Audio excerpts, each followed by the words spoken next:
मूळ विषय म्हणजे तेच मला थोडी क्युरियोसिटी आहे. ओके आणि मला याच्यावर थोडं लिहायचं पण आहे. ओके कारण मी किती तरी ती नवनिर्माण वगैरे असलं तरी माझं बेसिक पॅशन आहे लिखाण आहे. बरोबर.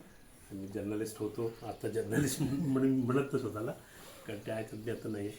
पण मला सगळा असा प्रश्न आहे बेसिकली की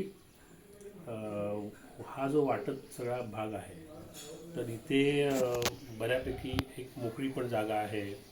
रोजगाराच्या संधी आज नाही आहे असं आपण रोज म्हणतो. संपूर्ण कोकणातला जर एक आलेख घेतला तर 10वी नंतर आणि 12वी नंतर मुंबईला जाणाऱ्या मुलांचं प्रमाण दिवसेंदिवस वाढतं आहे. म्हणजे मला तर काय काय ठिकाणी असे अनुभव येतात की वाड्या आमच्या घरं ओस पडत चालले. म्हणजे एका बाजूला आमच्याकडे एम्प्लॉयमेंटच नाही आहे आणि गेल्या 15-20 वर्षात एम्प्लॉयमेंट होणारं काहीच झालेलं नाही आहे. म्हणजे ज्या ज्या गोष्टी आम्हाला पुढे म्हणजे आम्हाला ज्यांनी स्वप्न दाखवली, अगदी म्हणजे जैतापूर असेल आणि हे असेल, तर ते स्वप्न आमची प्रत्यक्षात रोजगार देण्यात झाले नाही. तर उलट आमच्याकडे जे के किंवा ज्या चालू यंत्रणा होत्या त्या बंद होऊन तेही रोजगार गेले. तर अशा परिस्थितीत इथे एखादा प्रकल्प येतो आहे तर तुम्ही संपूर्ण लोकांना तो नको आहे, तर तुम्ही त्याचं हेजिटेशन केलं आहे, आंदोलन केलं आहे.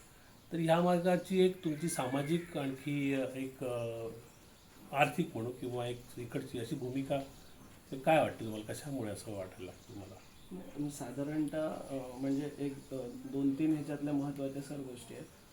म्हणजे पहिल्यांदा तुम्हाला धन्यवाद देईल की तुम्ही अशा पद्धतीची चर्चा करताय. म्हणजे अशी चर्चा माझ्यासोबत आत्तापर्यंत झालेली जी आहे ती रत्नागिरीचे जिल्हा पोलीस अधीक्षक नितीन बगाटे सर ते घरी आले होते. त्यांनी सेम पद्धतीनं हे सारे क्वेश्चन्स विचारले पण त्यांनी आम्हाला पोलीस स्टेशनमध्ये देखील बैठक दिली त्यावेळेला. आणि त्यानंतर अशी जी सखोल चर्चा आहे जी तुमच्यासोबत होते, म्हणजे मला त्याबद्दल खूप समाधान आहे. आता मूळ मुद्दा काय आहे की हे अनेक प्रश्न अनेकांच्या मनामध्ये आहेत आणि त्याच्यावर मला कधीतरी वाटतं की आपण याच्यावरती अगदी प्रॉपर मुद्देसूद बोलावं. अनेक सभा ज्या झाल्या आतापर्यंत आमच्या, त्याच्यामध्ये लिमिटेशन असल्यामुळे त्याच्यामध्ये बोलता आलं नाही, मांडता आलं नाही. पण मूळ मुद्दा असा आहे की आत्ता जो काही सगळ्यात वादाचा मुद्दा बोललं जातं की एक तर आपल्याकडे ह्या 15-20 वर्षात कुठली एम्प्लॉयमेंट जनरेट झाली नाही किंवा तसे काही प्रयत्न होत आहेत तर लोक त्याला विरोध करतात.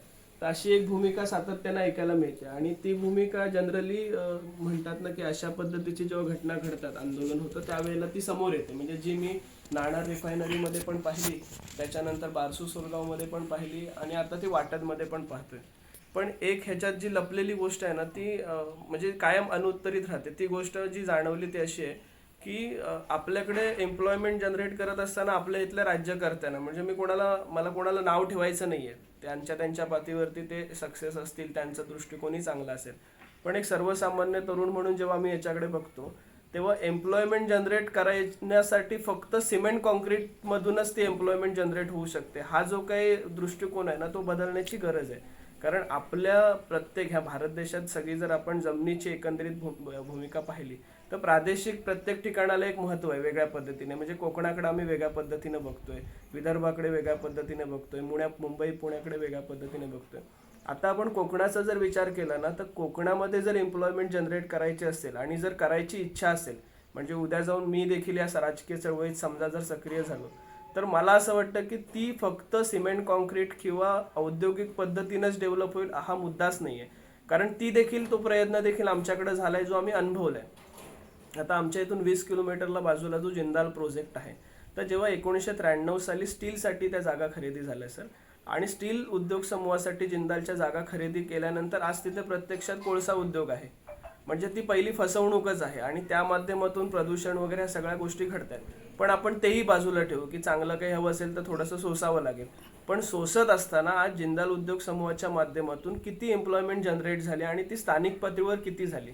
आता मला त्या कंपनी प्रशासनाला पण दोष द्यायचा नाही. याचं कारण काही आहे तर आपल्या इकडे जेव्हा प्रोजेक्ट या ठिकाणी आला आणि प्रशासनानं शासनानं त्यांना काही अटी शर्ती घालून दिल्या असतील, तर त्या अटी शर्तीमधून आम्ही किती पाठपुरावा केला शासन आणि प्रशासन म्हणून. म्हणजे आम्ही जेव्हा आढावा घेतो जिंदाल उद्योग समूहाचा किंवा आंग्रे पोर्ट चौगुले उद्योग समूहाचा, त्यावेळेला मोजून 50 ते फार तर 100 लोकच परमनंट स्केलवरती या ठिकाणी कामाला आहेत. आणि ऍक्च्युअली एम्प्लॉयमेंट 3,500 लोकांची आहे, प्लस 3,500 प्लस, म्हणजे जिंदालचा आकडा 3,500 आणि बाकी आता आंग्रे पोर्ट चौगुलेचा जास्त असेल. तर फक्त 100 लोक ही परमनंट स्केलवरती आहेत आणि बाकी सगळे नॉन स्किल आहेत, म्हणजे लेबर वर्किंगमध्ये काम करतायत. मग आम्ही नक्की काय साध्य केलं? मी 20 वर्षाचा आमच्या समोर इतिहास आहे. जैतापूरची परिस्थिती मी काय अनुभवली नाही, पण तिथे देखील तेच असेल. JK फाईल सारखा उद्योग समूह बंद झालाय आणि मग आम्ही परत जर त्याच पद्धतीनं आम्ही जर ओरड करणार असू की अशाच पद्धतीचे औद्योगिक प्रकल्प आणून इथे एम्प्लॉयमेंट जनरेट होईल, तर विश्वास बसत नाहीये. कारण त्याचं मूळ कारण असं आहे की आमच्याकडे म्हणजे जी एम्प्लॉयमेंट आम्ही अपेक्षित धरतोय की बाबा त्या ठिकाणी आमचा मॅनेजर पदावरती कोणीतरी तरुण बसला पाहिजे की व्यवस्थापकीय याच्यामध्ये आमची तरुणी असली पाहिजे. तर अडचण अशी आहे की एज्युकेशन पॉलिसीच आमच्याकडे नाहीये. म्हणजे 20 वर्षात जर पहिलं काम कुठलं करायला पाहिजे होतं तर ते एज्युकेशन मध्ये करायला पाहिजे होतं. आता त्याच्यात पण आम्ही काय म्हणतो की आमच्याकडे आहे ना इंजिनिअरिंग कॉलेज, पण इंजिनिअरिंग कॉलेजसाठी त्या ठिकाणी जे मेरिट आहे ते मेरिट आमच्या मुलांमध्ये नाहीये. आता गुणवत्ता नाही म्हणून मेरिट नाहीये, पण पहिल्यापासून त्यांना त्या पद्धतीचं मार्गदर्शनच नाही. आणि त्या स्पर्धेमध्ये मग कॉलेज रत्नागिरीत इंजिनिअरिंग आहे, पण ऍडमिशन किती मुलांची होतात हा संशोधनाचा भाग आहे. आणि मग आम्ही या ठिकाणी औद्योगिक डेव्हलपमेंट आणून आमच्याकडे एज्युकेशनच नाही तर आम्ही रोजगार कसा देणार आहोत, हा मूळ प्रश्न आहे. म्हणजे आम्ही दिलं तर फार फार तर काय देऊ शकतो, तर एखादा बाबा हाऊसकीपिंगचं काम देऊ शकतो, ऑफिस बॉय म्हणून काम देऊ शकतो, फार फार तर सिक्युरिटी म्हणून काम देऊ शकतो. आणि ही वास्तविकता स्वीकारली पाहिजे. आता ह्याच्यात आम्ही जेव्हा अशी भूमिका म्हणतो तेव्हा इथल्या लोकांना वाईट वाटतं, म्हणजे नेते मंडळी ना, की तुम्ही असं कसं बोलू शकता. तर माझं म्हणणं आहे की वास्तविकतेवर बोललं पाहिजे. जर 25 वर्षाचा मागचा इतिहास बघितला तर एज्युकेशन डेव्हलपमेंटच आमच्या इथे झालेली नाही.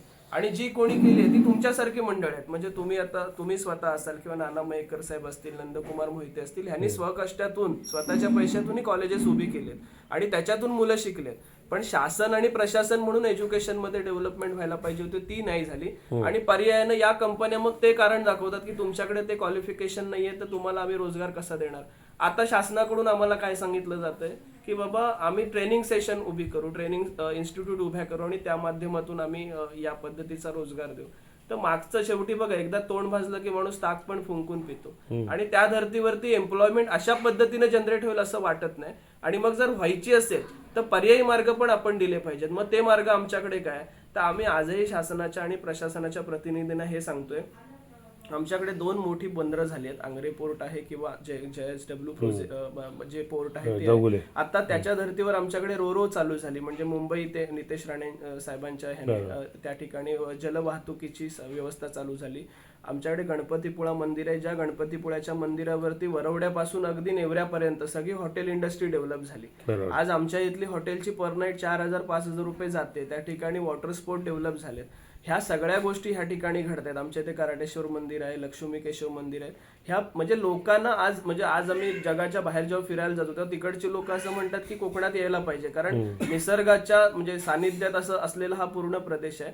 मग एम्प्लॉयमेंट जनरेट करण्यासाठी प्रशासनानं याच्यात पुढाकार घेतला पाहिजे. मग तरुणांना या ठिकाणी आर्थिक नियोजन करून दिलं पाहिजे, विविध योजना राबवल्या पाहिजेत आणि त्या माध्यमातून होऊ शकतात. ह्याचे 2 फायदे आहेत की रोजगार निर्माण पण होईल आणि या निसर्गाचं जे सौंदर्य ते अबाधित राहील आणि जैवविविधता पण अबाधित राहील. म्हणजे माझं म्हणणं हे सगळं तोडफोड करून, कॉन्क्रीटचे रस्ते करून, इथे बिल्डिंग उभ्या करून तो विकास असण्यापेक्षा आम्ही जगतोय ते खूप चांगलं जगतोय. म्हणजे इथले हे सगळे जे आता माझ्यासोबत जे शेतकरी पण आहेत हे सगळे शेतकरीच आहेत. आता आमच्या इथे तुम्ही जर फिरायला, मी तुम्हाला दाखवेल, आमच्या इथे भाजी व्यवसायात मोठ्या कातळावरती माती टाकून भाजी चालते आणि अख्ख्या खंडाळ्यामध्ये पूर्ण भाजी येते ती आमची स्थानिक भाजी येते. म्हणजे मुद्दा आम्ही काय म्हणतोय की आमची डेव्हलपमेंट जर करायची असेल तर डेव्हलपमेंटसाठी पर्यटन आणि शेती हे चांगले पर्याय आमच्याकडे आहेत. पण दुर्दैवानं शासन आणि प्रशासनातून जे प्रयत्न व्हायला पाहिजेत, ज्या पद्धतीने योजना राबवायला पाहिजेत त्या राबवल्या जात नाही. आता घाट माथ्यावरती आम्ही गेलो तर दुधाच्या बाबतीमध्ये मोठी क्रांती झाली. म्हणजे आम्ही डॉक्टर मनमोहन सिंगांचं आर्थिक उदात्तीकरण धोरण स्वीकारतो, शिकवतो, पण प्रॅक्टिकली आम्ही किती अंमलात आणतो हा संशोधनाचा भाग आहे. सहकार आमच्याकडे कोकणात कुठे रुजलाय, सहकारी संस्था कुठे आहेत आमच्याकडे. मग माझं म्हणणं, राज्यकर्त्यांनी जर काही आमच्यासाठी करायचं असेल तर या पद्धतीनं जर योजना राबवल्या तर आम्ही सहकार्य निश्चित करणार आहोत. पण मुद्दा असा आहे की आज आम्ही 10 गुंठे 2 एकर 5 एकरचे जे मालक आहोत त्या आमच्या जागा स्वतःकडे घेऊन मालकाचे नोकर करण्याची जी प्रोसेस आहे तिला आमचा विरोध आहे. आमचा मूळ मुद्दा आहे की आमचं हे अस्तित्व या ठिकाणचं, पैसे हे सर्वस्व नाहीये. आज पैसे मिळतील, उद्या संपून जातील, पण ह्या जागा पूर्वापार आमच्याकडे चालत आलेल्या आहेत आणि त्या आम्हाला वाचवायच्या आहेत. तर या दृष्टिकोनातून हा सगळा लढाई चालू जो आहे तो, म्हणजे एम्प्लॉयमेंट बाबत जे तुम्ही विचारलं त्याचं मूळ आमचं उत्तर हेच आहे की औद्योगिकरणातनं जी एम्प्लॉयमेंट जनरेट होणार आहे ती शाश्वत एम्प्लॉयमेंट नाही, पण निसर्गाच्या माध्यमातून जी पर्यटन आणि शेतीवर जी डेव्हलपमेंट होईल ती शाश्वत असेल आणि चिरकाळ टिकणारी असेल अशा पद्धतीने. आणि तुमचा जिंदालचा अनुभव तसाच आहे. जिंदाल एवढा मोठा करोडोचा प्रकल्प की जो त्यावेळेला सुद्धा हजारो रोजगार देणार असं सांगत होता, त्या विरोधात मोठी आंदोलनं झाली होती, म्हणजे अगदी समुद्रातनं मोर्चे वगैरे झाले होते. पण प्रत्यक्षात फक्त 100 जणांनाच रोजगार आहे. आणि मग ते पण ट्रेनिंगचे प्रोग्राम घेतात की त्याचा पण तुम्हाला इम्पॅक्ट नाही मिळाला? एकच बॅच सर त्यांनी सुरुवातीच्या काळात केली. म्हणजे माझे मध्यंतरी त्यांचे व्हाईस चेअरमन आहेत जिंदालचे, त्यांच्यासोबत माझी एक मिटिंग झाली. मी त्यांच्याकडे सातत्यानं संपर्कात असतो. मध्ये आम्ही एक तिकडे वायू गळती जी झाली त्याचं आंदोलन उभं केलं होतं, तर ते आज त्यांचा तो प्लॅन बंद आहे. तर आम्ही देखील त्याच्यामध्ये हीच भूमिका मांडली की चांगलं असेल लोकांसाठी तर निश्चितपणानं, पण ते करत असताना त्याच्यामधून एक तुमची ठोस भूमिका आधी असली पाहिजे. आम्ही नंतर एकच बॅच त्या ठिकाणी गेली, ती लोक आहेत त्या ठिकाणी, त्याच्यानंतर तो प्रयत्नच नाही. एक आता कसं आहे की ह्या जिल्ह्याला ह्या मतदारसंघाचे आमदारच उद्योगमंत्री आहेत. आणखी तुमचं असं म्हणणं आहे की आमचे जे आता उपलब्ध संसाधनं आहेत, म्हणजे माझी माती, माझं इथलं पीक, इथले आंबा, काजू, तर त्याच्यावर इथला लोकांना रोजगार मिळतो आहे. पण तुमच्या आता बोलण्यात असं आलं की ॲक्च्युली जी संसाधनं आहेत किंवा जी उत्पन्न आहेत त्याचं व्हॅल्यू ॲडिशन करणारी इंडस्ट्री आम्हाला किंवा त्याच्या संदर्भातलं हे सपोर्ट द्यावा. तर तसं तुम्ही मागणी केली आणि तुम्हाला मिळालं असं कधी झालं का? मी मुळात मागणी करत म्हणजे उदाहरण सांगायचं तर समजा दूध असेल तर त्याची प्रक्रिया, आंबा असेल तर त्याची प्रक्रिया, काजू असेल तर त्याची प्रक्रिया, किंवा त्याचं मार्केट आणि त्याच्यासाठी नवीन स्कीम्स, अशा स्वरूपाचं विचारतो सर. एक म्हणजे हे मागणी करत असताना म्हणजे हा संशोधनाचा भाग आहे खरं तर. म्हणजे अशा पद्धतीची मांडणीच पहिल्यांदा होते. म्हणजे अशी काहीतरी व्यवस्था मागितली पाहिजे, याआधी ती मांडणीच कोणत्या माध्यमातून झाली आणि त्याचं कारण पण शिक्षणच येतं. म्हणजे माणूस विचार कधी करायला लागतो जेव्हा तो शिकतो, त्याच्यातून त्याला काहीतरी कळतं, तेव्हा तो त्याच्यावर विचार करायला लागतो. आमच्या इथली राजकीय सामाजिक जर परिस्थिती पाहिली तर आतापर्यंतचं काय आहे, तर वेगवेगळ्या पक्षांच्या मागे कार्यकर्ता गुंतलेला आणि त्याच्या माध्यमातून त्याच्या वाडीतील लोक. त्यामुळे पंचवार्षिक योजनेत आमच्यापर्यंत 75 वर्षाचा जर इतिहास आम्ही तपासला तर एकच गोष्ट झाली की निवडणुका डिक्लेअर झाल्या की त्या वाडीतला रस्ता, पाणी, पाखाडी हीच आजपर्यंतच्या आमच्या समस्या. विकासाची संकल्पना याच्या पलीकडे आमची बदललीच नाही. म्हणजे खऱ्या अर्थानं जो विकास व्हायला पाहिजे होता, एज्युकेशनमध्ये व्हायला पाहिजे होता, रोजगारवरती व्हायला पाहिजे होता, तर या बाबतीमध्ये आमच्याकडे कधी कुठली कन्सेप्टच मांडली गेली नाही. त्याच्यामुळे तुम्ही जो म्हणताय ना की अशी काही मागणी झाली आहे का, तर ती मागणी खूप दूर राहिलं. म्हणजे मागणीच आधी सगळ्यांसाठी म्हणजे संशोधन. कारण खंडाळा, वाटत किंवा अगदी ही जी सगळी गावं आहेत, हा महाराष्ट्रातला म्हणजे देशातला हापूसचा बेल्ट मानला जातो. आणि तो नुसता बेल्ट नव्हे तर जितकी चव ह्याची आहे, म्हणजे तुमच्या कुठला देवगडची, तशीच चव इकडची आहे अशी मानली जाते. पण त्या संदर्भात त्याची बाबा काही त्याच्यासाठी व्हॅल्यू ॲडिशन, त्याच्यासाठी अद्ययावत पॅकिंग, त्याच्यासाठी अद्ययावत मार्केटिंग, त्याच्यासाठी अद्ययावत शीतगृह किंवा अशा स्वरूपाच्या काही कन्सेप्ट घेऊन कोण आलं? म्हणजे बघा, 2 उदाहरणं मी तुम्हाला देईल की रीळमध्ये अण्णा काणेंचा एक प्रोजेक्ट आहे या संदर्भामध्ये. अख्खा रीळ गावातला रोजगार अण्णा काणेंनी निर्माण केला त्या ठिकाणी. आज पूर्ण गावातली लोक त्यांच्याकडे कामाला जातात. उरलेल्या वेळात त्याच पद्धतीनं स्वतःचे घरगुती प्रोडक्ट बनवतात, त्या पद्धतीने घरगुती काही उत्पादनं करतात आणि त्याच्यातून पण ते पैसे मिळवतात. मालगुणमध्ये केळकर म्हणून आहेत, त्यांनी त्या ठिकाणी डेव्हलपमेंट अशा पद्धतीची केली. तर ही डेव्हलपमेंट आमच्या समोर दिसते की अशा पद्धतीनं. आता परवाच्या सभेमध्ये देखील आम्ही तोच मुद्दा मांडला की ह्या एक मागच्या 3-4 महिन्यामध्ये, साधारणतः मला ॲक्युरेट डेट नाही माहिती, पण रत्नागिरी जिल्ह्याला एक जिल्हा एक पीक म्हणून हापूस आंब्याला देशपातळीवरचा पुरस्कार मिळाला. म्हणजे एकीकडे आम्ही या पद्धतीनं पण सांगतोय की बाबा आंबा हा जगामध्ये किंवा देशामध्ये सर्वोच्च स्थानी आहे फळांमध्ये. मग जर आम्हाला हे कळतंय आणि आम्ही त्या पद्धतीचे पुरस्कार स्वीकारतोय, तर मला असं वाटतं की ज्या पद्धतीनं बारामती, म्हणजे आता माझा भाऊ स्वतः बारामतीला जाऊन आला, म्हणजे ॲग्रिकल्चरमध्ये जी डेव्हलपमेंट, आमच्या इथले जवळजवळ 15 ते 20 प्रगत शेतकरी आहेत जे म्हणजे आमच्याकडे शेडनेट आहेत, व्हाईट शेडनेट जी आपण भाजींसाठी जी करतो त्या पद्धतीचे आमच्याकडे 8 ते 9 शेडनेट आहेत सर. म्हणजे आम्ही काय म्हणतोय की आम्ही समोर चित्र आहे आमच्या, फक्त मुद्दा आहे की आमच्याकडे आर्थिक नियोजन नाहीये, आर्थिक व्यवस्था नसल्यामुळे शेवटी माणूस तिथेच थांबतो.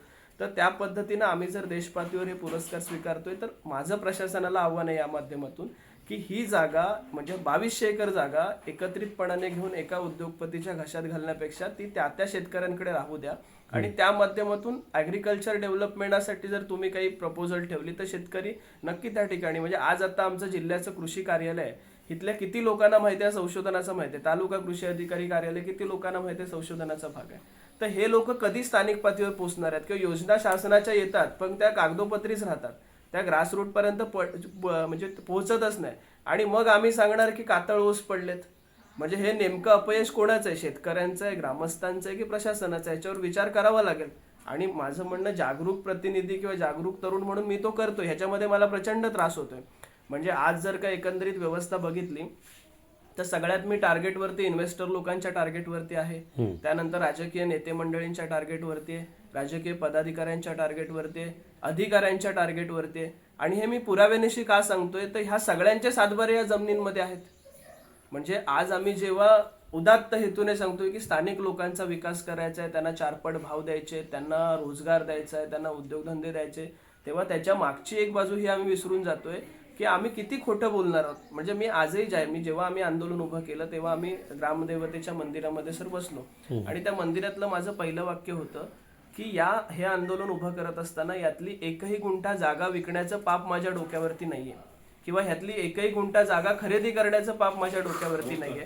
तर ह्या सगळ्या परिस्थितीमध्ये आपण या गोष्टीचा विचार केला पाहिजे. मग नक्की आम्ही विकास कोणाचा करणार आहोत. म्हणजे माझा आक्षेप जर का असेल तर तो खोटं बोलणाऱ्याला पण आक्षेप आहे की प्रामाणिकपणानं आपण काही जर लोकांसाठी करणार असू तर मग काही त्याच्यासाठी फार प्रयत्न करण्याची गरज नाही, लोक स्वीकारतील. आज जसं आम्हाला लोकांनी स्वीकारलं, म्हणजे माझ्याकडे कुठलं सदस्य पद नाहीये, सरपंच पद नाही, मी कुठल्या पक्षाचा पदाधिकारी नाही, आजही मी रस्त्यावर उभा राहतो तेव्हा हजारो लोक मागे उभी राहतात. तर मला नाही काही पैसे द्यायला लागत, मला कुठल्या गाड्यांची व्यवस्था नाही करावी लागत आहे. तर आमचा मुद्दा आजही हाच आहे. म्हणजे प्रांत साहेबांना पण मी तोच सांगितलं, MIDCच्या प्रादेशिक अधिकाऱ्यांना मी सांगितलं की आम्ही जे प्रश्न विचारतोय त्याची उत्तरं द्या. तुम्ही ते म्हणजे डिस्प्यूट करण्याचा प्रयत्न करू नका. वेगवेगळ्या मार्गाने डिस्प्यूट करण्यात काहीच साध्य होणार नाही, कारण लोक अजून पेटून उठणार आहे. आम्ही जे प्रश्न विचारतोय की ही जी जमीन तुम्ही 2200 एकर घेणार आहात, त्या 2200 एकर मध्ये आज जो प्रस्ताव समोर दिसतोय आणि जे काही वेबसाईट वरती आहे, म्हणजे रिलायन्सची 25 मे रोजी एक प्रेस नोट डिक्लेअर झाली ऑफिशियल पेज वरती, ती प्रेस नोट सांगते की 300 एकर जागा त्यांना पाहिजे. उरलेले मी म्हणतो की सिक्युरिटी पर्पजने तुम्हाला 700 एकर अजून पाहिजे असेल तर 1000 एकर जागा झाली. MIDC 2200 एकर जागा का घेते? आणि आक्षेपाचा मुद्दा त्याच्या पलीकडचा हा की जयगड पासून खंडाळ्यापर्यंत एक सातबारा जिंदाल कंपनीच्या नावावरती झाला, सगळ्यांच्या जागा खरेदी करून. आता खंडाळ्यापासून आगडनरळ पर्यंत जर अंबानीच्या नावावरती करून द्यायचं असेल तर आम्ही या देशातले नागरिक म्हणून नक्की जायचं कुठे? म्हणजे याच्यावर आम्ही विचार करणार आहोत की नाही. म्हणजे डेव्हलपमेंट किती लोकांची करायची? बाबा 10 उद्योगपतींची डेव्हलपमेंट करायची आणि बाकीच्यांना नेस्तनाबूत करायचं, असं आहे का?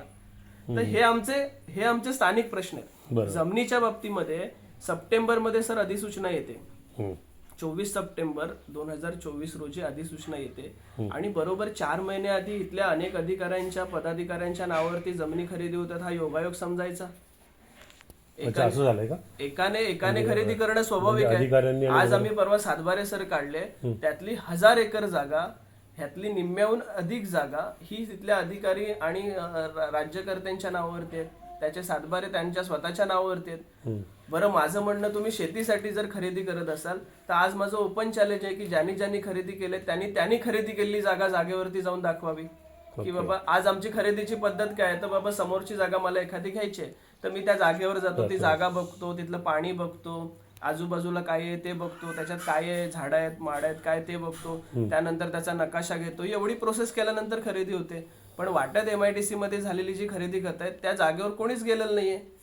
आणि दुर्दैवाची बाब आहे की वाटत गावाचा नकाशाच अस्तित्वात नाहीये. म्हणजे शासन दरबारी महसूल म्हणजे काय भूमी अभिलेख आहे, त्या ठिकाणी ते नकाशेच सापडत नाही, जीर्ण झालेत म्हणून ते लोक आपल्याला उत्तर देतात. तर असे अनेक वादातीत प्रश्न आहेत. म्हणजे आम्ही जे प्रश्न उपस्थित करतोय, आमचा मूळ प्रश्न जमिनी संदर्भात आहे की आता अनेक जण म्हणतात की जमिनी विकल्या. त्या जमिनी कोणी विकल्या आहेत? की बाबा नाही म्हटलं तरी आपल्या ह्या पूर्ण जिल्ह्यामध्ये म्हणजे रायगड, रत्नागिरी, सिंधुदुर्गामध्ये खोदकीचा प्रश्न अबाधित राहिलेला आहे, तो कोणी नाकारून चालणार नाही. आणि ती खोदकी एका समाजात आहे असा पण मुद्दा नाही. म्हणजे ब्राह्मण खोत आहे, आता शेखर भडसावळे ब्राह्मण आहेत, आमच्यासोबत रोज फिरतात, त्यांना वाईट नाही वाटत. ब्राह्मणांमध्येच खोते असं नाही, ती कुणब्यांमध्ये पण आहे, मराठ्यांमध्ये पण आहे, भंडाऱ्यांमध्ये, सगळ्या जाती समूह आहेत. ज्याचं प्राबल्य जास्त मुस्लिमांमध्ये, म्हणजे ज्यांच्याकडे जास्त प्राबल्य ते तिथले खोत झाले. तर आमचं म्हणणं की इथल्या ज्या काही बहुसंख्य जागा आहेत ह्या खोतांच्या हातामध्ये राहिल्या. आणि हे जेव्हा MIDC सारखे प्रोजेक्ट येतात तेव्हा हे पहिल्यांदा विकतात, कारण त्याच्यामध्ये कुळांचे प्रश्न आहेत किंवा वहिवाटी आहेत आणि मग त्याचे त्रास करून घेण्यापेक्षा हे लोक विकून टाकतात. तर अशा जागा विकल्या गेल्यात. स्थानिक शेतकऱ्यांच्या जागाने आजही आम्ही जर सर्वे केला, 850 सातबारे सर आम्ही प्रिंटिंग केले आणि ऑफिशियल पेजवरून केले. 1200 एकर जागा आजही स्थानिक शेतकऱ्यांकडे आहेत आणि ते नाही म्हणतायत आज आम्ही विरोधासाठी जेव्हा प्रक्रिया राबवली 854 घरांवरती विरोधाचे बॅनर आहेत. म्हणजे ह्या वाटत पूर्ण प्रस्तावित ह्याच्यामध्ये समजा 900 घरं असतील किंवा 1000 घरं असतील तर 854 घरांवरती तुम्ही आज सर्वे केला तर प्रत्येक घरावरती विरोधाचा एक बॅनर लावलेला आहे. अच्छा. म्हणजे ही मोहीम ग्रास रूटला आहे. म्हणजे ऍडव्होकेट आसिम सरोदे ह्या प्रक्रियेमध्ये जेव्हा सहभाग घेतात किंवा त्यांची फीज आता तुम्हालाही माहिती असेल की ऑफिशियली जेव्हा ते कोर्ट ह्याच्यामध्ये किती असेल, पण इतक्या म्हणजे इतक्या मोठ्या पातळीवरती वावरणारा माणूस आज ह्या सगळ्या प्रकरणामध्ये जेव्हा लक्ष घालतो तेव्हा त्यांनी काहीतरी अभ्यास केला असेल. म्हणजे ह्या अनेक गोष्टी याच्यामध्ये अंतर्भूत आहे. आणि त्यांचंही म्हणणं तेच आहे की तुम्हाला जर हा डिफेन्सचा प्रोजेक्ट जर करायचा असेल तर डिफेन्सचा प्रोजेक्ट करण्यासाठी महाराष्ट्रात अनेक ठिकाणी जागा उपलब्ध आहे. अनेक बंजर जमीन आहे, खडकाळ जमीन आहे. विदर्भामध्ये आज अनेक रिकामी जागा पडीक आहे जिथे पाण्याचे सोर्स नाही, त्या ठिकाणी तुम्ही करू शकता. अशा अनेक गोष्टी ह्याच्यातला एक आता मगाचा उल्लेख आहे की म्हणजे पॉलिटिशियन्स आणि इन्व्हेस्टर्स यांनी जवळपास 1000 एकर जागा खरेदी केलेली आहे. येस. तर असं आहे का की म्हणजे इन्व्हेस्टर्स आम्ही त्या दिवशी आमची जेव्हा सुनावणी कारण का मागच्या वेळेला जैतापूरच्या वेळेला नाही नाणारच्या वेळेला हा विषय आला होता. नाही सेम कोकणामध्ये जेव्हा जेव्हा जमीन ऍक्विजिशन केलं जातं म्हणजे माझं म्हणणं मी जेव्हा पालकमंत्री साहेबांना भेटलो या संदर्भामध्ये तेव्हा माझी सखोल चर्चा या संदर्भामध्ये झाली. इलेक्शनच्या आधीच्या कालावधीमध्ये आम्ही पहिला पुढाकार घेतला, जर काही तुम्ही चांगलं करणार असाल तर निश्चितपणानं आमचा सपोर्ट असेल. आम्ही त्यावेळेला त्यांना काय सांगितलं होतं, इव्हन प्रांतांनाही सांगितलं होतं की स्थानिक पातळीवरती वाडीवरती येऊन शासन किंवा प्रशासनाच्या प्रतिनिधींनी लोकांमध्ये लोकजागृती करा, तुम्ही नक्की काय आणताय ते सांगा. आता ही जी काही प्रक्रिया राबवली गेली म्हणजे प्रशासनाच्या माध्यमातून, म्हणजे माझं म्हणणं, माझा आक्षेप पालकमंत्र्यांना पण नाहीये. त्यांनी त्यांच्या खाली जे प्रशासन काम करतं त्या प्रशासनाची प्रोसेस तर बघा काय येते. 24 सप्टेंबरला अधिसूचना प्रसारित होते या वाटत MIDC संदर्भात चॅप्टर 6 प्रसारित केलं 2024 म्हणजे 14 सप्टेंबर 2024 अशी तारीख थोडीशी पुढे मागे होईल. बरोबर 9 दिवसाने 32-2 ची नोटीस येते, बरोबर 9 दिवसांनी संयुक्त मोजणी येते. तर ही जी प्रोसेस आहे हीच आक्षेपार्ह आहे मुळात. आधी अशी कुठलं म्हणजे एवढी शासनाला काय घाई झाली की तुम्हाला जर एखादा लोकांसाठी जर एखादा प्रोजेक्ट आणायचा आहे तर तुम्ही ह्या सगळ्यामध्ये लोकांना विश्वासात घेणार आहात की नाही. आणि मग आम्ही अर्ज देतो ऑक्टोबरमध्ये, 3 अर्ज दिल्यानंतर आम्ही ती मोजणी थांबवली आणि त्या अर्जाचं उत्तर मला 8 महिन्याने मिळतं जेव्हा परत मोजणीसाठी जेव्हा त्या ठिकाणी लोक येतात आणि आम्ही जेव्हा अडवतो त्यावेळेला. म्हणजे माझं म्हणणं, तुमची प्रक्रिया तुम्ही 9 दिवसात राबवता पण 450-500 लोक तुमच्याकडे विरोधाचा अर्ज करतात आणि त्याला उत्तर तुम्ही 8 महिन्याने देता. आता जेव्हा मी कोर्टामध्ये जाणार आहे तर याच गोष्टी समोर येणार आहेत की मुळात ही जी राबवलेली प्रक्रिया आहे तीच वादग्रस्त आणि आक्षेपार्ह आहे. जर तुम्हाला या ठिकाणी लोकांची जागा ऍक्विजिशन करायची आहे तर त्याच्यासाठी चांगल्या पद्धतीने तुम्ही करू शकला असता, पण कदाचित ह्या सगळ्याचं उत्तर तुमच्याकडे नसेल म्हणून तुम्ही अशा पद्धतीने घाई गडबडीमध्ये ती प्रक्रिया राबवलात. त्यानंतर 32-3 ची सुनावणी झाली. या सुनावणीमध्ये 32-2 जेव्हा नोटीस निघाली तेव्हा मी स्वतः, माझी एकही गुंठा जागा नाहीये पण मी खंडाळ्यात राहतो, त्यामुळे मी प्रत्येक गावामध्ये हरकती नोंदवल्या. म्हणजे गंडरळमध्ये, वाटणमध्ये, कळझोंडीमध्ये, त्यामुळे मला नोटीस आल्या त्या हरकती संदर्भात आणि मी एकट्याच्याने नोंदवल्या. तर माझ्या बरोबर जवळजवळ 500+ लोकांच्या आम्ही हरकती नोंदवल्या. आणि मी प्रांत साहेबांना भेटून सांगितलं की साहेब तुम्ही गावामध्ये या, तुम्हाला जर भीती वाटत असेल तर पोलीस प्रोटेक्शन घ्या. माझं म्हणणं प्रांत साहेबांना हेच आहे की तुम्ही घाबरता का, तुम्ही काही चूक केलंयत का, तुम्हाला लोकांना फेस करायला भीती का वाटते. म्हणजे रत्नागिरीचे SP साहेब जर घरी येतात, गावागावात फिरतात, सगळीकडे जाऊन भेटीगाठी देतात, तर तुम्ही का घाबरताय. आणि तुम्ही या गावामध्ये सुनावणी प्रक्रिया. तर त्यांनी मला नियम सांगितले की बाबा जो 32 कायदा आहे लँड ऍक्विजिशनचा महाराष्ट्र औद्योगिक मंडळाचा, त्याच्यामध्ये ही सुनावणी प्रक्रिया नाहीये म्हणून आम्ही ऍक्सेप्ट केली. आम्ही म्हटलं मग समजा आम्ही 500 लोक आलो रत्नागिरीमध्ये तर तुम्ही व्यवस्था कशी करणार, तर ते करणार म्हणाले. पण ऍक्च्युअल सुनावणी म्हणजे माझं म्हणणं, मला जे काही मी शिकलो त्याच्यातून मला एवढं सर समजतं की ही जी काही प्रोसेस राबवण्याची म्हणजे कुठलीही सुनावणी झाली तर ते दंडाधिकारी आहेत, त्यांच्याकडे कोर्ट न्यायालयीन त्यांच्याकडे अधिकार आहेत. तर ती सुनावणी प्रक्रिया जेव्हा राबवली जाते तेव्हा तुमचं म्हणणं हे सगळं रायटिंग मध्ये घ्यावं लागतं आणि त्याच्या संदर्भाचा अहवाल तुम्हाला सादर करावा लागतो. तसा अहवाल आजपर्यंत कुठल्याही स्वरूपामध्ये सादर झालेला नाही. की त्या सुनावणी पण अशी झाली, 450 लोकांचे अर्ज एकत्रित लोकांना बसवलं, आपण जशी मीटिंग करतो त्या पद्धतीने सभेसारखे सगळे प्रश्न उपस्थित झाले, सार्वजनिकरित्या उत्तर देण्यात आलं. तर मला ती प्रक्रियाही समजलेली नाही. आणि त्याच्यानंतर अजूनही वाटत गावाची प्रक्रिया प्रलंबितच आहे आणि पेपरमध्ये बातम्या छापून येतात की सुनावणी प्रक्रिया पूर्ण झाली.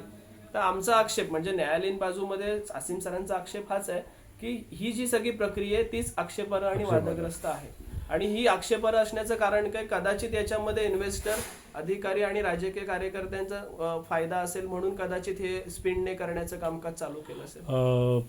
पालकमंत्री आपले उद्योगमंत्री आहेत, तर त्यांची जी एक मी सभा बघितली, म्हणजे त्यांनी ते मोठी सभा घेतली, त्याचा मी एक व्हिडिओ बघितला, तर त्या ह्याच्यावरून मला असं जाणवलं की त्यांच्यासाठी हा प्रकल्प एक प्रतिष्ठेचा झालेला दिसतोय आणि त्यामुळे तो हुक और क्रूक आपल्या प्रतिष्ठेसाठी त्यांनी करावा असं त्यांचं एकूण हे दिसतंय. त्यांच्याबरोबर जे सगळे लोक होते त्यावेळेला जी संपूर्ण ही होती आणि त्याच्यानंतर त्यांची जी प्रेस कॉन्फरन्स होती, तर त्यात ते असं सांगतात की ह्याला कोणाचाच विरोध नाही, सगळे बरोबर आहेत, लोकांना हवं आहे. तर ते तुम्ही बघितलेत काय? म्हणजे मूळ मुद्दा बघा की आम्ही एक सभा घेतली. मी सभा घेत असताना ती सभा प्रथमेश गावणकर, एक 30 वर्षाचा मुलगा आणि त्याच्यासोबत सर्व ग्रामस्थ, अशी सभा झाली. आमच्याकडे कुठला सरपंच नाहीये, सदस्य नाहीये, काय नाही. आणि ते सगळं कव्हरेज सगळ्या न्यूज चॅनलवाल्यांनी दाखवलं, अगदी लाईव्ह, जी म्हणजे देशातली सर्वोच्च आहे, बीपी माझा, साम टीव्ही, TV9 असेल, सगळ्या चॅनलवाल्यांनी त्या न्यूज दाखवल्या, अगदी ती रॅली दाखवली, सगळी कव्हर केली. आता मुद्दा असा आहे की त्याच्यानंतर सन्माननीय पालकमंत्री साहेबांनी एक सभा डिक्लेअर केली की बाबा या ठिकाणी हे जे काही विरोधामध्ये करतायत तेच चुकीचे आहेत वगैरे, अशा आशयाचं त्यांचं काय होतं. काही महिलांचे व्हिडिओ देखील प्रसारित झाले की बाबा प्रथमेश गावणकर आणि संबंधित व्यक्ती चुकीच्या पद्धतीने काम करतात वगैरे. आम्ही कधी प्रतिक्रिया त्या संदर्भात दिली नाही. पण सर एक गोष्ट आपण नाकारून चालत नाही की जे व्हिडिओ व्हिज्युअलायझर्स असतात ते समोर शेवटी सत्यता दाखवतात, त्या कधी लपून राहिलेल्या नाही. आता ती सभा लाईव्ह स्वरूपामध्ये प्रदर्शित झाली. आता मुद्दा असा आहे की प्रस्तावित वाटद MIDC मध्ये गावं कोणती आहेत, तर कळझोंडी आहे, वाटद आहे, गणनरळ आहे, कोळीसरे आहे, मिरवणे आहे, वैद्यलोक, ही 6 गावं याच्यामध्ये अंतर्भूत आहेत. आणि या 6 गावांमध्ये 3च ग्रामपंचायती येतात, म्हणजे खूप ग्रामपंचायत असल्याने ती येतात. आणि ह्याच्यामध्ये कुठेही मुस्लिम कम्युनिटी नाहीये. पण जर तुम्ही सभा बघितली असाल तर पहिला जो निम्मा सगळा हॉल होता तो मुस्लिम कम्युनिटीनेच भरलेला होता. म्हणजे आम्ही काय या राजकारणामधले सत्ताधारी आणि विरोधी पक्ष नाही, पण जे चित्र समोर आहे ते. आता ही सभा, समर्थन या सभेचं कोणी केलं पाहिजे, प्रायोरिटीने जर कोणी समर्थन आणि विरोध करायचा असेल तर ज्या प्रस्तावित क्षेत्रामध्ये तो प्रोजेक्ट होतोय तिथल्या लोकांना तो नैतिक अधिकार राहतो की विरोधी करा, समर्थनही करा.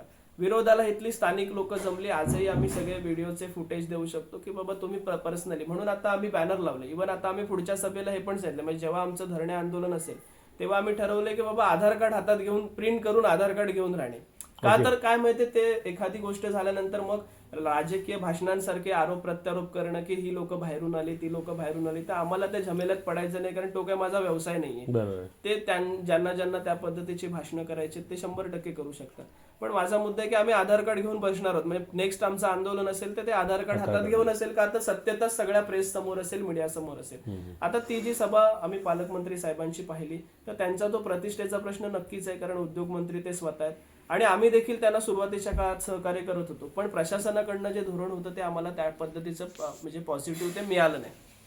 आता त्या सभेमध्ये अनेक लोक होती, म्हणजे जयगड मधून होती, माझं गाव स्वतःचं वरवड्याचं, म्हणजे आम्ही जेव्हा विरोधाची सभा केली आमच्या वरवड्यातून मी कोणालाही बोलवलेलं नाही. पण वरवड्यातले माझे सगळे मित्रमंडळ आहेत, राजकीय पक्षांशी निगडीत, वरवड्यातून जवळजवळ 200-250 लोक आली होती, जांभारीतून आली होती, सैतवड्यामधून आली होती, जयगडमधून आली होती आणि वाट्यात मधली काही असतील, म्हणजे त्यांच्या सुमवेत असणारी, पक्षांशी राजकीय दृष्ट्या निगडीत असणारी लोक असतील. आता आमचं म्हणणं असं आहे की आम्हाला बाबा काय मेजॉरिटी करून दाखवायची गरज नाही. मी परवा सभेत पण सांगितलं की पालकमंत्री साहेब यांचं महाराष्ट्रामध्ये प्रश्न आहे, म्हणजे नुसतं रत्नागिरी तालुक्यात नाही, जिल्ह्यात नाही, तर महाराष्ट्रामध्ये. मी आणि जाहीर सभेमध्ये सांगितलं की मला अभिमान वाटतो की आमच्या तालुक्याचे आमदार आज महाराष्ट्रातले अनेक प्रश्न सोडवताना दिसतात, त्याबद्दल नक्की अभिमान आहे. पण जर आमच्या अस्तित्वाचा कुठेतरी मुद्दा येत असेल तर मला काहीच कधी कोणाची भीती वाटणार नाही. माझ्या प्रश्नांसाठी मी भांडणारच आहे, जिथे चांगलं आहे तिथे चांगलं, वाईट आहे तिथे वाईट म्हणेन. आता मुद्दा मी त्या दिवशी देखील सभेत सांगितलं की उद्या उठून या प्रोजेक्टसाठी 10,000 लोक देखील समर्थनाची सभा घेतील. आमचं समर्थन आहे म्हणून तालुक्यातून 10,000 लोक एकत्रित येऊ शकतात आणि वाटद MIDC झाली पाहिजे असं म्हणू शकतात. पण ही 10,000 लोक एकच दिवस एकत्र जमतील. पण आम्ही विरोधासाठी जी 6 गावातली समजा 1,000, 1,500, 2,000 लोक आहेत ती जोपर्यंत प्रोजेक्ट इथला रद्द होत नाही किंवा ॲक्विजिशन थांबत नाही तोपर्यंत रस्त्यावर बसू. हा स्वाभिमानाचा लढा आहे, बरं. हा अस्तित्वाचा लढा आहे. त्यामुळे आम्हाला मेजॉरिटी दाखवण्याचा प्रश्न नाही. माझ्या घरावर जर संकट आहे तर माझी 5च माणसं विरोधासाठी बसणार आहेत. मी गावाला गोळा नाही करणार आहे आजूबाजूच्या, कारण तो माझा प्रश्न आहे. गाव येईल, घरात प्रेत झालं मयत झालं तरी पण सांत्वन करायला 12 दिवस लोक येतात. शेवटी ते त्यांना पुढे आयुष्यभर त्यांनाच निस्तरायचंय. तर सेम पद्धतीने माझं म्हणणं असं आहे की समर्थनाच्या सभेला समजा सामंत साहेबांच्या एकंदरीत त्यांचं व्यापक प्रस्थ आणि त्यांचा एकंदरीत राजकीय प्रवास बघता 10,000 लोक देखील समर्थनाच्या सभेला येतील. पण आम्ही 1000 जरी असलो तरी 1 महिना 2 महिने 6 महिनेपर्यंत हा संघर्ष चालू आहे. आणि दुसरा महत्वाचा मुद्दा की शेवटीला काय की हा जरी प्रतिष्ठेचा प्रश्न असला तरी त्यांचा हा मतदारसंघ आहे. आणि मी त्या दिवशी देखील तेच सांगितलं की समर्थक त्यांना जे काही भेटायला गेले समर्थनासाठी आणि त्यांची बाजू ऐकून त्यांनी सभा घेतली, तर त्यांनी ते जर आमदार समर्थकांचे नाही आहेत किंवा मंत्री समर्थकांचे नाही, ते सगळ्यांचे आहेत, तर त्यांनी आमची देखील भूमिका समजून घेतली पाहिजे. फक्त ती भूमिका पूर्णपणानं मोकळेपणानं असावी, म्हणजे त्याच्यावर कुठलाही प्रेशर नसावा. शेवटी 25 लोक एखाद्या चर्चेसाठी बसलेत आणि तुम्ही मंत्री आहात, तुमच्याकडे सगळी यंत्रणा आहे आणि त्या ठिकाणी जर ती मोकळेपणानं चर्चा होणार नसेल तर प्रश्न निर्माण होणार नाही, त्याच्यावरती सखोल चर्चा देखील होणार नाही. तर आमची इच्छा आहे की त्यांनी आमची देखील भूमिका समजून. बरं, आता मगाच्या ह्याच्यात सगळ्यात तुम्ही म्हटलं की त्या प्रकल्पासाठी 300 एकर जागा पाहिजे. ओके, मग समजा 300 एकर त्यांना मिळाली तर तुमची तयारी आहे त्यांनी करावं असं? नाही, मूळ मुद्दा 300 एकर मिळावी हा नाहीच आहे. आमचं म्हणणं हाच आहे की एकतर वादाचा मुद्दा असा आहे की 2200 एकर जागा, आणि दुसरा वादाचा मुद्दा असा आहे की जो डिफेन्स प्रोजेक्ट या ठिकाणी आणला जातोय तर त्या डिफेन्स प्रोजेक्टसाठी या महाराष्ट्रामध्ये दुसरी जागा नाहीये का? असं जर असेल की हीच जागा त्यासाठी योग्य आहे, म्हणजे ह्याच वाटतमध्ये हा प्रोजेक्ट होऊ शकतो, बाकी कुठेही होणार नाही, तर देशाच्या संरक्षणासाठी आम्ही एक वेळ ऍक्सेप्ट करू. पण अशी कुठली जागाच नाहीये का त्या संदर्भामध्ये? दुसरा महत्वाचा मुद्दा की ज्या अंबानींना ते व्यावसायिक म्हणून या ठिकाणी हा संरक्षणाचा प्रोजेक्ट आणलाय, तर त्यांचं ते बॅनर वाचले मी सगळीकडे की देशाचा श्वास म्हणजे सैनिकांवरती आहे, किंवा अशा पद्धतीचे काही बॅनर लागले, देशसेवेसाठी वाटत MIDC झाली पाहिजे, देशाच्या संरक्षणासाठी झाली पाहिजे, ऍक्सेप्ट की बाबा हे सगळं झालं पाहिजे. तर माझं म्हणणं हे आहे की देशाबद्दल आपुलकी आम्हालाही आहे, त्याच्याबद्दल प्रेम आम्हालाही आहे, स्वाभिमान आम्हाला आहे. मी स्वतः सांगितलं की माझे काका मालवण म्हणजे मुंबईमध्ये PI म्हणून गेले 30 वर्ष सेवा करतात. आम्ही कधी गणपती नाही साजरा केला, नवरात्र नाही केली, दिवाळी नाही केली, ते कायम ऑन ड्युटी 24 तास. त्यामुळे देशसेवा आम्हाला कोणी शिकवायची गरज नाही. पण मुद्दा असा आहे की अंबानी देशसेवेसाठी व्यवसाय करतायत का, कारखाना आणतायत का? तर ते व्यावसायिक आहेत, ते उद्योजक आहेत.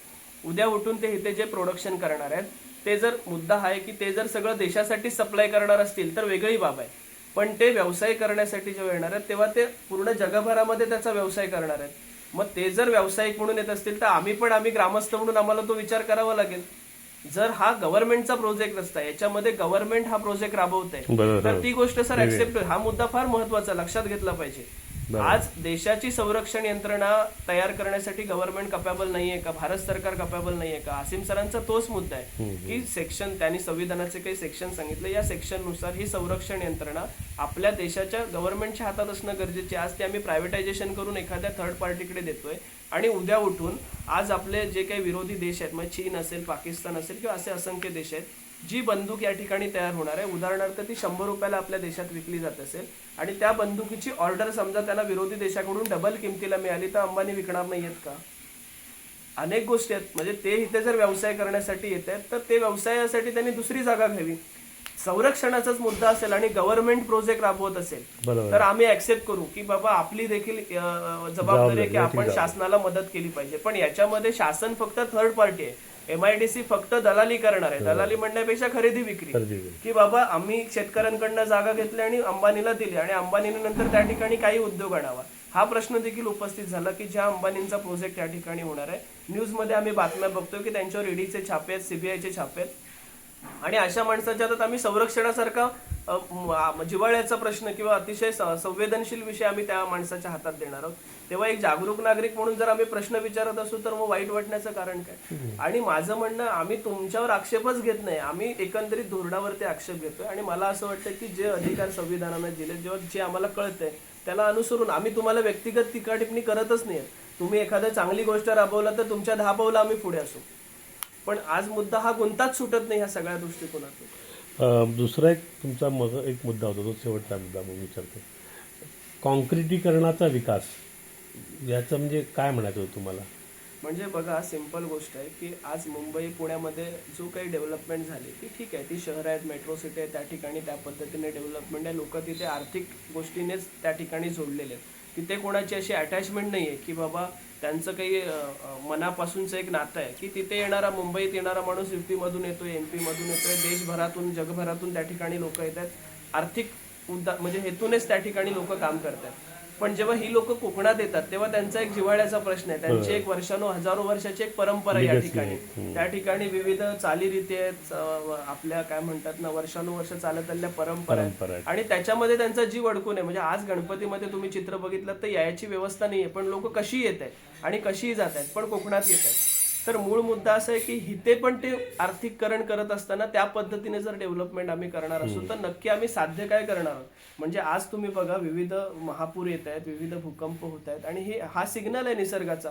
आम्ही हा समजून घेतला पाहिजे की आम्ही ज्या पद्धतीने अटॅक करतोय, म्हणजे आज आम्ही रस्त्यांचा विकास करतोय, केला पाहिजे, नो डाऊट, पण आम्ही तो करत असताना त्याचे रूल्स रेग्युलेशन फॉलो केले पाहिजेत. आज आंब्या घाटातून आम्ही जेव्हा जायचो कोल्हापूरला तेव्हा कुठेतरी थांबावंसं वाटायचं. आज मुंबई गोवा हायवे तयार झाला, आज रस्त्याला एकही झाड दिसत नाही, पूर्ण कॉन्क्रीटच रस्ता आहे. मग आम्ही हे करत असताना एका बाजून तोडूनच सगळं नेस्तनाबूत करणार आहोत का? तर आमची इच्छा अशी आहे की बाबा इथलं जे काही सौंदर्य आणि आम्हाला आमची व्हॅल्यू माहिती आहे, येणाऱ्या काळामध्ये ह्या जमिनीना सोन्याचे भाव असणार आहेत. म्हणजे जे रायगडमध्ये झालं, रायगडमध्ये सिडको आणि म्हाडा या माध्यमातून ही जी काही जागा सगळ्या शेतकऱ्यांच्या घेतल्या गेल्या, आज सिडको तेच प्लॉट करोडो रुपयाला विकतंय आणि स्थानिक शेतकरी मात्र बाहेरच आहे. आणि आता आपल्यासोबत ह्या लढ्यामध्ये शेतकरी कामगार पक्ष आघाडीवरती आहे. म्हणजे त्यांनी जे सोसलंय तर त्यांना असं वाटतं की आज त्यांचे अनेक पदाधिकारी आहेत, अनेक वकिलांची टीम आहे या सगळ्या लढ्यामध्ये, आणि आम्ही त्यांचे पदाधिकारी नाही आहोत किंवा आम्ही त्यांचे कार्यकर्ते पण नाही आहोत, पण शेतकरी कामगार पक्षाचा एक इतिहास आहे जमिनी संदर्भातला आणि ती लोक त्या ठिकाणी मदत करतात. त्यामुळे विकासाची संकल्पना, आमचं म्हणणं आहे की कॉन्क्रिटीकरणाची सोडून जर ती विकासाची संकल्पना या पद्धतीने राबवली गेली तर ती अधिक चांगली असेल. ओके, मोठी ही आहे पण हां, याची तात्विक भूमिका महत्त्वाची आहे त्यातली. यामध्ये माझा एक विषय असा आहे की मेट्रोपोलिस गॅस कंपनी नावाच्या एका एनरॉनच्या सबसिडियरीने गॅसची पाईपलाईन टाकायचा एक प्रोजेक्ट आणला होता. त्याला आम्ही देशहिताच्या दृष्टीने ती योग्य नाही या हेतूने आम्ही त्याला कडाडून विरोध केला. त्यानंतर तीच पाईपलाईन गेलनी टाकली, ती पाईपलाईन एक्झिस्टिंग आहे. मग अशा पद्धतीने जर का समजा उद्या काही चित्र बदललं आणि जर का गव्हर्नमेंटनी म्हटलं की स्वतः आम्ही इथं आता तो डिफेन्स ह्याचा प्रोजेक्ट आम्ही सुरू करतो, तर त्या दिवशी आपली भूमिका कशी असेल? ज्या दिवशी गव्हर्नमेंट ह्याच्यामध्ये ऍक्सेस देईल, म्हणजे स्वतः भारत सरकार किंवा महाराष्ट्र शासन स्वतः, म्हणजे त्याचे सगळे नॉर्म्स आम्ही तपासून बघू त्यावेळेला की त्याच्यामध्ये पण पारदर्शकता असली पाहिजे. आणि निश्चितपणानं मी विश्वासानं सांगतो की ज्या दिवशी गव्हर्नमेंट स्वतः ह्याच्यामध्ये इन्व्हॉल्व्ह असेल त्या दिवशी आम्ही स्थानिक पातळीवरती विचार करून याच्यावरती नक्की चांगल्या पद्धतीचा निर्णय घेऊ. आणि आपले ग्रामस्थ तेवढे सुज्ञ नक्की आहेत. आमचा वादाचा मुद्दा कुठे आहे की आज जे देशहितासाठी भासवलं जातंय ते खरंच देशहितासाठी आहे का, हा संशोधनाचा भाग आहे. म्हणजे आज आम्ही का, आमच्या मनामध्ये चीड काय, तर आमच्या वडिलोपार्जित असलेल्या जागा तुम्ही कवडीमोल दरामध्ये आज हेही करू शकले असते. जर शासनाला किंवा प्रशासनाला आमची किंमत असती तर तुम्ही एखादा प्रोजेक्ट जेव्हा डिक्लेअर करता त्याच्या 6 महिने आधी तुम्ही गावागावामध्ये या ठिकाणी जनजागृती करायला पाहिजे होती की जागा विकू नका, भविष्यामध्ये या जागांना चांगला दर देण्याची जबाबदारी शासनाची असेल. लोकांनी विकल्या नसत्या जागा, पण ह्याच शासनातले अनेक लोक, प्रशासनातले अनेक लोक घराघरामध्ये दारादारामध्ये फिरून विविध पद्धतीनं दिशाभूल करून लोकांच्या जागा खरेदी करतायत. काय सांगितलं जातं, आता आंदोलन उभं राहिलंय त्यामुळे लोकांना सांगितलं जातं की विकून टाका, आता काही MIDC होणार नाही. म्हणजे दोन्ही बाजूने. आणि एकीकडे काय सांगितलं जातं की ती होईल तेव्हा होईल, तुम्हाला आता पैसे मिळत आहेत तर घ्या. म्हणजे अनेकदा काय म्हणतात लोक, म्हणजे काही लोक काय, लोकांनी जागा का विकली, पण का विकली याचे आपणही कारणं शोधली पाहिजेत. त्यामुळे मुद्दा असा आहे की आमच्या मनामध्ये जी चीड आहे ती, ही जे धोरण राबवलं गेलं ही जागा खरेदी, आणि हे धोरण आज इथे नाहीये, ते नाणारमध्ये राबवलं गेलं, ते बारसू सोलगावमध्ये पण, ते जैतापूरमध्ये पण, आणि आज ते जिंदालमध्ये पण, आणि आज वाटदमध्ये पण. तुम्ही मला सर्वे करून साहेब सांगा की इथले निमकर म्हणून एक गृहस्थ आहे, त्यांनी त्या दिवशी स्टेजवरती सांगितलं, भाषण केलं की आज खंडाळ्याचा विकास जो दिसतोय तो खंडाळ्याचा विकास जिंदाल कंपनीमुळे झाला, पण त्यांनी पर्सनली फिरावा आणि तो विकास बघावा. आज जो विकास झालाय तो 15-20 हजाराच्या पुढे नाही झालाय महिना, तो तेवढाच आहे. म्हणजे औद्योगिकरण करून नक्की कोणाचं, आज तुम्ही ह्या रस्त्याला जर ट्रक, माझं बाजूचं उदाहरण आहे, माझ्या बाजूला मनोज विचारे म्हणून हे घर आहे, माझा मित्र आहे तो. तर गेल्या 6 महिन्यामध्ये त्याच्या 15 गाड्या आहेत. टोटल त्याच्या 12 चाकी 10 चाकी 15 गाड्या. त्याचं ट्रान्सपोर्टचं काम चालायचं. गेले 6 महिने त्याचं काम बंद आहे. आणि हे काम कोणाला मिळालंय तर राजकीय पुढाऱ्यांच्या जवळच्या ज्या सहकारी आहेत त्यांना मिळालंय. मग स्थानिक पातळीवरचा आमचा एक तरुण आज करोडो रुपयाची कर्ज काढून गाड्या घेऊन आज तो घरात बसलेला, त्याच्या ताडपत्र्या टाकलेल्या आहेत म्हणजे गाड्यांवरती. ती चीड आहे ना माझ्या मनामध्ये. आणि आम्ही जर भाषण करणार असू की आम्ही स्थानिकांना रोजगार देऊ, उद्योगधंदे देऊ, तर कसा विश्वास ठेवायचा? आज इथले स्थानिक बघा ना, आज इथे जे ट्रक्स रस्त्यावरती चालतात ना, ह्याच्यातले ट्रक किती स्थानिक लोकांचे ते सांगा. म्हणजे ह्याला मोठी पार्श्वभूमी आहे. ह्याच्यावर जर बोलायचं झालं ना, आमचे वाद तिथेच आहेत की शासन प्रशासन वरकरणी फक्त दाखवताना चित्र दाखवतं की आम्हाला स्थानिकांचा लोकांचा विकास करायचा आहे, पण प्रत्यक्षात आम्ही त्याचा कधीतरी सर्वेक्षण करणार आहोत की नाही, त्याच्यावरती विचार करणार आहोत की नाही. आणि ह्याच्यामध्ये तुम्हाला मी अजून सांगतो की व्यक्तिशः मला ह्याचा प्रचंड त्रास होतो, प्रचंड. म्हणजे ह्या सिस्टमच्या विरोधात लढणं सर सोपं खरंच नाहीये. आज काय म्हणतात ना, येन केन प्रकारे तुम्ही म्हटलात तसा की जो प्रतिष्ठेचा मुद्दा बनवलेला आहे, त्याच्यामध्ये त्या प्रतिष्ठेच्या मुद्द्यामध्ये अनेक आवाज चिरडून टाकले जाणार आहे, त्याची मला जाणीव आहे. पण माझं म्हणणं असं आहे की किड्या मुंग्यांसारखं मरण्यापेक्षा लढून मरू, म्हणजे हे स्पष्ट आहे. आणि त्या दृष्टिकोनातूनच आमची वाटचाल. आता उद्या पण आमचं प्रशिक्षण शिबिर आहे कार्यकर्त्यांसाठी, ते त्यासाठीच आहे की असंच इथे काय म्हणतात ना, जिंदालचा धूर खाऊन, कोळसा खाऊन, अजून कुठली कंपनी येईल ते खाऊन मरण्यापेक्षा लढून मरू, काय होईल ते. पण इथे लढल्याचं समाधान तरी मिळेल किमान. आणि तुमच्यासारखी अनेक मंडळी आहेत की या ह्याच्यामध्ये किमान जाणीवपूर्वक. त्या जिंदालचं ज्यावेळेला वायू प्रदूषण झालं त्यावेळेला त्यामुळे आमचा गॅस वायू नव्हताच, जिंदालने केलं. तो तर वादाचा मुद्दा आहे. हो आहे ना, त्यांनी मोठं स्टेटमेंट केलं होतं. आमच्याशी काही संबंध नाही. म्हणजे तहसीलदार स्वतः FIR दाखल करतायत, कंपनीचा एक जबाबदार अधिकारी FIR दाखल करतात आणि त्याच्यानंतर स्टेटमेंट येतं आणि सिद्ध केलं जातं की ती घटना आमच्याकडूनच झालेली नाही. आणि वास्तविकता आपण तिथे एकदा जाऊन बघितलं पाहिजे. ते म्हात्रे साहेब तहसीलदार आहेत, त्यांना पण मी एकदा आम्ही दाखवलं होतं तिथे नेऊन की साहेब तुम्ही बघा, ह्या एकदा कंपन्या प्रस्तावित झाल्या ना, एकदा ते प्रस्तावित झाल्या की तुम्हाला काही संधी नाहीये, ती तुम्ही गेटच्या बाहेर. त्यामुळे सगळे एन्रॉनच्या बाबतीत तेच झालं. दाभोळच्या एन्रॉनच्या बाबतीत ते आता ती बंद झाली. आता काय नाही तिथे. नाही सर, कुळांचा प्रश्न फार मोठा येते. कुळ कायद्या संदर्भात आम्ही एक आंदोलन उभं करतोय. आता येत्या महिन्याभरामध्ये त्याची घोषणा होईल. का करावं लागेल तर अनेक वहिवाटीखाली लोकांचं क्षेत्र आहे, नाही नावावरती अजून आहे. त्याच्यामध्ये काय धोरण होते, ह्यांच्या तर कुळांच्या केसेस दाखल केलेल्या होत्या. 27 केसेस मधल्या प्रांत ऑफिसला केसेसच सापडत नाही, म्हणजे डॉक्युमेंटच गहाळ आहे. म्हणजे प्रशासन काय करतंय नक्की, हा वादाचाच मुद्दा आहे. आणि मग आमचे प्रश्न तुम्ही खोडून काढा ना. म्हणजे आम्ही तर जाहीर म्हटलं की तुम्हाला जर आमचं काही चुकीचं वाटत असेल तर तुम्ही त्याच्यामध्ये नक्की बोला, पण चर्चेतून मार्ग सोडवा. ह्या सगळ्यामध्ये ती चर्चा कुठेही घडत नाहीये. आता त्यांनी मध्यंतरी तुम्ही काही पेपरला कातरणं वाचली असेल, म्हणजे शेवटचा मुद्दा की पेपरमध्ये रत्नागिरी टाइम्सच्या वर्तमानपत्रांमध्ये काही बातम्या छापून आलेल्या, सरपंचांचे फोटो असायचे आणि अर्धा पान बातम्या असायच्या. आम्ही जरा कन्फ्यूज झालो की असं काही आहे का, म्हणून आम्ही प्रत्यक्ष सरपंचांची भेट घेतली. तर त्याच्यामध्ये आमच्याकडे लाईव्ह व्हिडिओ दिलेत सरपंचांनी, कंडरच्या सरपंचांनी, वाटतच्या कळझुंडीच्या सरपंचांनी, की आम्ही असं कुठलंही समर्थन दिलेलं नाही, आम्ही कुठलं पत्र दिलेलं नाही आणि आम्ही कोणाला भेटलेलं नाही. एकाच कळझुंडीच्या सरपंचांचा तो फोटोही त्यांचा नाहीये, तो दुसऱ्यांचाच फोटो आहे आणि समर्थनाच्या बातम्या त्याच्यामध्ये दिल्या. तर म्हणजे कसा विश्वास ठेवायचा सगळ्या गोष्टींमध्ये. कोणी केलं हे, तर ठराव झाला कळझुंडी ग्रामपंचायतीमध्ये की हे जे कोणी बातम्या लिहिल्यात किंवा हे अशा पद्धतीचे ज्यांनी कोणी फोटो लावले त्याच्यावर कायदेशीर कारवाई व्हावी म्हणून. आज ह्या सगळ्या प्रक्रियेमध्ये, आज ह्या ग्रामपंचायतीमध्ये सगळे सदस्य असतील, सरपंच असतील, हे राजकीय पक्षांचे आहेत. मग हे एवढी यंत्रणा असून पण त्या ग्रामपंचायतीचे सर 15 ऑगस्टचे ठराव विरोधात कसे होतात? लोक विरोधात असल्याशिवाय मेजॉरिटीवरतीच होतंय ना विरोध. मग गंडरळ ग्रामपंचायतीचा ठराव विरोधाचा झाला सर. ग्रामपंचायत तिन्ही गावांचा म्हणजे ठराव विरोधात ठराव आहे. वाटतची फक्त तहकूब झाली सभा गदारोळामुळे. माझं म्हणणं, जर आम्ही म्हणतोय की लोकांचं समर्थन आहे तर ग्रामसभा ही समर्थनात दिसली पाहिजे. ती ग्रामसभा स्थानिक प्रशासन विरोधात जाते याचा अर्थ काय, हा पण मुद्दा आहे.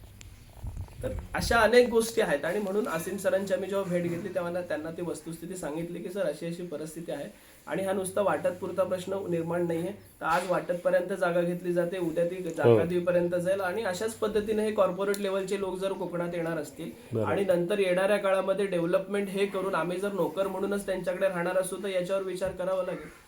म्हणजे माझं म्हणणं नोकरी म्हणून बघत न बघता आम्ही कधीतरी व्यावसायिक छोटे लघु उद्योजक वगैरे या माध्यमातूनही आमच्याकडे बघावं लागेल.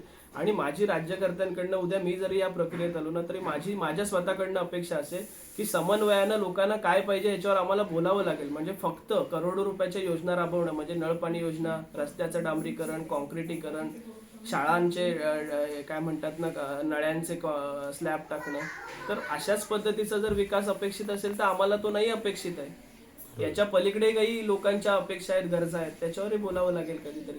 आणि हे बोलत आम्ही जेव्हा हे बोलतोय तेव्हा जर कोणाला वाईट वाटत असेल तर त्याच्यात माझा अजिबात दोष नाही. माझं म्हणणं माणसं उभं करणारा विकास पाहिजे. हा, इथे माणसं नाहीच ना उभी राहत आहेत, ह्याच्यामध्ये फक्त बिल्डिंग उभ्या राहतील. माणसं कुठे आहेत ह्या सगळ्यामध्ये? आज नांदिवड्यामध्ये जर तुम्ही सर गेलात ना तर नांदिवडे ज्या गावामध्ये नांदिवड्यामध्ये JSW प्रोजेक्ट उभा आहे त्याच्या पायथ्याशी असणाऱ्या सगळ्या वाड्यांचा तुम्ही एकदा अभ्यास करा जाऊन. एकाही विहिरीचं पाणी पिण्यायोग्य नाही, काळं पाणी आहे विहिरीना. आज तिथे कॅन्सर पेशंट आहे, TB पेशंट आहे, तुम्ही कुठे हात लावलात तो कोळसा सापडतो. पण आम्ही नक्की काय केलं, मी त्या आंदोलनाच्या वेळेला जिंदाल प्रशासनाला सांगितलं की तुमची लोक 3 स्टार सोसायटीमध्ये राहतात, मग तुम्हाला जर स्थानिकांचा विचार असेल तर आमच्या लोकांनी स्थलांतरित करून त्या पद्धतीची सोसायटी द्या आणि मग डेव्हलपमेंट करा. लोक ऍक्सेप्ट करतील. तुमच्या लोकांना प्युरेटचं पाणी येतं आणि आमची लोक टँकरचं पाणी पितात, जी गुरं पण पिणार नाहीयेत. म्हणजे तिथली नांदिवड्याची भयानक परिस्थिती आहे सगळ्यामध्ये. त्यावेळेला आम्ही आवाज उठवला म्हणून ते किमान गॅस टर्मिनलचं आंदोलन उभं राहिलं वायू गळतीचं, नाही तर तेही होत नाही.